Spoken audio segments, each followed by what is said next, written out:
12 December 2018 నుంచి 9 December 2023 వరకు మొదటి దఫా 1 లక్ష, రెండవ దఫా 1,50,000 తీసుకున్న రుణాలు రెన్యువల్ మాఫీ అయ్యాయని, రైతుల బ్యాంకుల నుంచి మళ్లీ రుణం తీసుకోవచ్చని, మూడో దఫా 2 లక్షలు తీసుకున్న వారికి బ్యాంకుల్లో జమ అవుతాయని పెద్దపల్లి మండల వ్యవసాయ అధికారి తెలిపారు.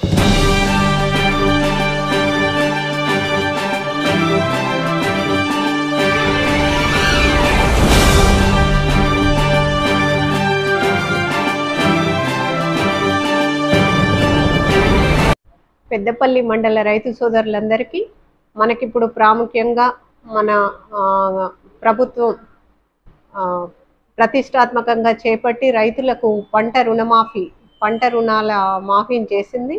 మన పెద్దపల్లి మండలానికి సంబంధించినంత మట్టికి మనకు ఫస్ట్ ఫేజ్ మొదటి విడత అంటే ₹1,00,000 వరకు చేసిన రుణమాఫీలో 3,779 మంది రైతులకు గాను 16,15,00,000 మనకు రుణమాఫీ అయింది. ఆ రైతు సోదరులందరూ మొత్తం 3,779 గాను కేవలం 3,200 మంది మాత్రమే ఇప్పటి వరకు తిరిగి రుణాలు తీసుకున్నారు.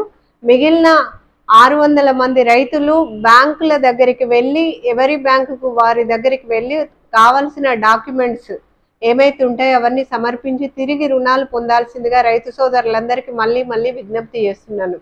మరియు రెండో విడత 1,732 మంది రైతులకు గాను 14,15,00,000 రుణమాఫీ అయింది.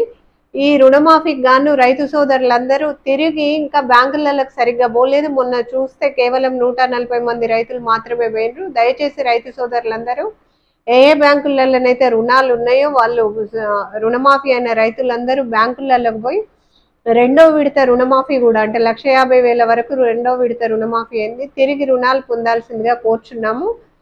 మీరు ఈ రైతులు నిర్లక్ష్యం వదిలేయండి. నిర్లక్ష్యం వదిలేసి దయచేసి అందరు రైతులు బ్యాంకులకు పోయి ఎక్కడోళ్ళక్కడ రుణాలు తీసుకుంటే ఒక ఫస్ట్ ఫేజ్ సెకండ్ ఫేజ్ అయిపోతే మళ్ళీ మూడో ఫేజ్ వస్తుంది. దాంతో పాటు ఇప్పుడు గ్రీవెన్సెస్ రాని రైతులు ఏదైనా ఒక ఆధార్ కార్డులో పేరు మారడం కానీ లేకపోతే ఇంకేదైనా కండిషన్ కావచ్చు, లేకపోతే కుటుంబ సభ్యుల నిర్ధారణ అన్న క్లాసులో ఏదైనా లేకపోయినా కానీ తిరిగి అలాంటివన్నీ చేయాల్సి ఉంటుంది. కాబట్టి చాలా ఇబ్బంది అవుతుంది. కాబట్టి దయచేసి రైతు సోదరులందరూ ఎవరైతే రుణమాఫీ అయిందో ఆ రైతు సోదరులందరూ వారి యొక్క బ్యాంకులకు పోయి రుణమాఫీ కావాల్సిన డాక్యుమెంట్స్ అన్ని సమర్పించి తిరిగి రుణాలు పొందాల్సిందిగా రైతు సోదరులందరినీ మళ్ళీ విజ్ఞప్తి చేస్తున్నా.